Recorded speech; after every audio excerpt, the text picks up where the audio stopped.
Hello everyone, Horse Guy Mike here. Today we're going to look back at the top 5 trends that make a Kentucky Derby winner. We're going to look back at the last 21 runnings to the year 2000 and see which characteristics are most common among each of the winners. We want to exclude the 2020 Derby due to the timing of the race happening in September and the field size being significantly smaller. With that being said, let's go ahead and jump into our first trend.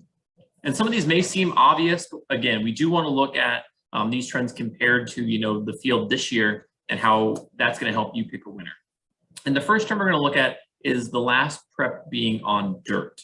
And it may seem obvious, the vast majority of these races are happening on dirt, but we do have one significant prep race that does happen on synthetic turf, and that is the Turfway Park Jeff Ruby Stakes. Looking back at the trends on the Kentucky Derby, only one horse that has ever prepped at Turfway Park has gone on to win the Kentucky Derby, and that is Animal Kingdom back in 2011. Other than him, all of the Derby horses have prepped in the United States on a dirt track going into their last prep. Also, none of these horses are coming off of turf preps as well. So in looking at pedigrees and preps, you want to make sure that their last prep was coming off of a dirt route race. The second trend we're going to look at is their running style. And Brisnet gives us a few different running styles to look at. We've got our E style, which is our front runners. We have our EP style, which is front runner, but slightly off that pace. Our P style, which is our pressers who are coming from mid pack and towards the back. And then our S style, which is our dead closers who make that one big, strong last run. And when we look at the different styles here, the EP style is the one that you're going to want. EP style has won 67% of the time. So you really want a horse that's going to be forwardly placed. If you were to include the E style, for those horses that are going gate to wire, there's 2 extra ones in there. So 81% of the time, it's either an E or an EP style. So if you're looking at a horse who's a P style, who's kind of that back of the pack, or an S style, who's all the way far back, dead closer, those 2 together have only won 4 of the last 21 races. So they're really going to be up against it with just the way the flow of this race works. Not to say they can't win. A lot of horses who run with this specific style could be more forwardly placed. With the instance of Country House, who technically got second in his race, but was moved up to first due to disqualification and maximum security.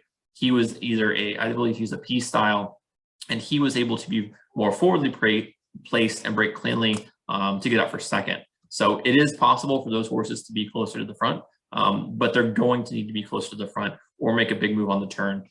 Out of all the horses who have finished first, all but one of them has been either first, second, or third hitting the stretch. And all but 2 of them have been either first or second hitting the stretch. So horses aren't making up a lot of ground. When the stretch, you're not seeing a deep closer coming from out of the clouds, passing all the horses to win at the wire. You will get one of those closers to, pass tired horses to get up for 4th or 3rd, but not a horse that you really want to use on top. The third trend we're going to look at is their last speed figure out. And for this one, we're going to specifically use Beyer speed figure. It is the most common and the most widely regarded and used. The thing to know about Beyer is that it doesn't take pace into effect. It just looks at track conditions for the day and final time.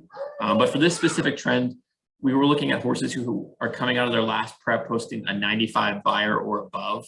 81% of horses who went on to win the Derby had a 95 Beyer or above in their last prep race. So all but I want to say 5 of them were coming off of that win. So if you take out the major outliers like Mind That Bird or Giacomo, everyone's kind of having that race. One of those outliers was Nyquist, who had a 101 2 races back, and Street Sense, who had a 102 and a 108 2 and 3 races back. So even though they didn't have a 95 Beyer in their previous race, they did have higher Beyers going into that last prep, and they just didn't return to that form before they won the Derby. So you want to make sure you're picking a horse that has a 95 Beyer last out or has posted that 95 Beyer beforehand.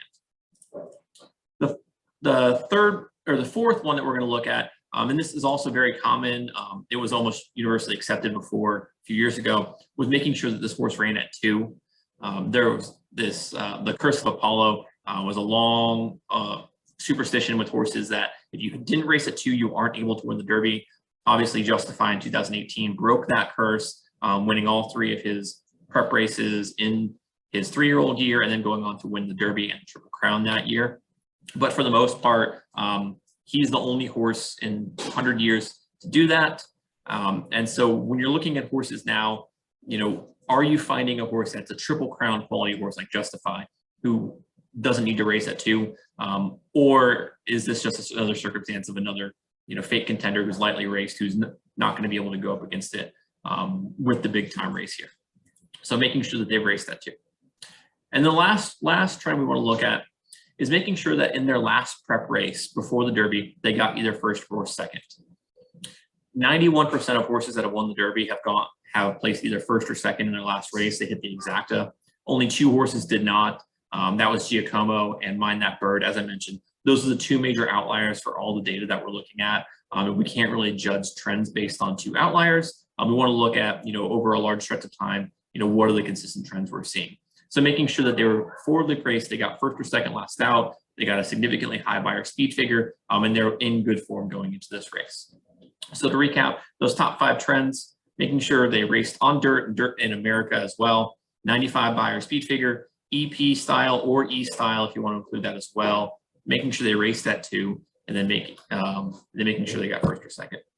Now, when we look at the field for this year's race, there are a number of horses that fit most of these, and there's a couple that fit all 5 of them. And when we look at the winners from the last 21 years, 10 of the 21 have fit all 5 requirements. 6 of them have fit 4 of the 5 requirements. 4 of them have fit 3 of the 5 requirements, and only 1 of them has fit only 2 requirements, that being Animal Kingdom, who was a presser, who had a low Beyer, and he raced on synthetic. So if you had Animal Kingdom, congratulations to you. I know he's a lot of love for that horse. He went on to do great things, so heart of a champion.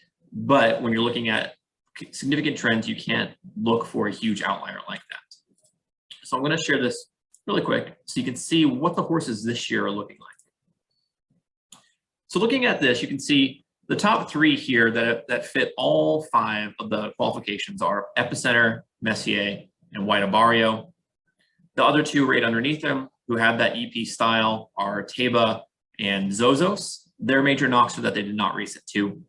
Looking underneath them, the other 3 big time favorites that people are talking about, Early Voting, who may or may not even race, who is an E style, Zandon, who is a P style, and then Mo Donegal, who is an S style. But they fit the other ones with high speed figures, first or second out in their last race, raced at 2, and prepping on dirt.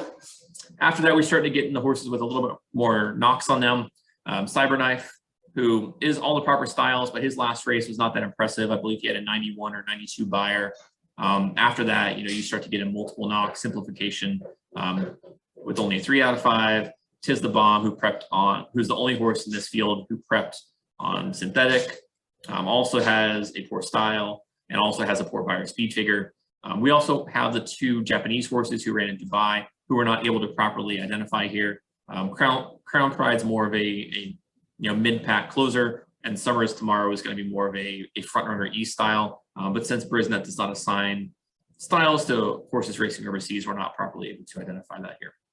So all of this is available on my Twitter. I'm at Horse Guy Mike. You can follow me along there, where we discuss trends and have in-depth discussions on the history of the race, as well as how our horse is looking going into this race. I'd love to hear your feedback. Go ahead and leave a comment below on who your top pick is. Next week, we're going to be posting a podcast where we go in depth into the entire field as well as the undercard races. But hopefully this gives you a little bit of idea of what we're seeing over time from the last kind of 20 plus years of racing and how you can apply that to this year's race. All right, have a wonderful day.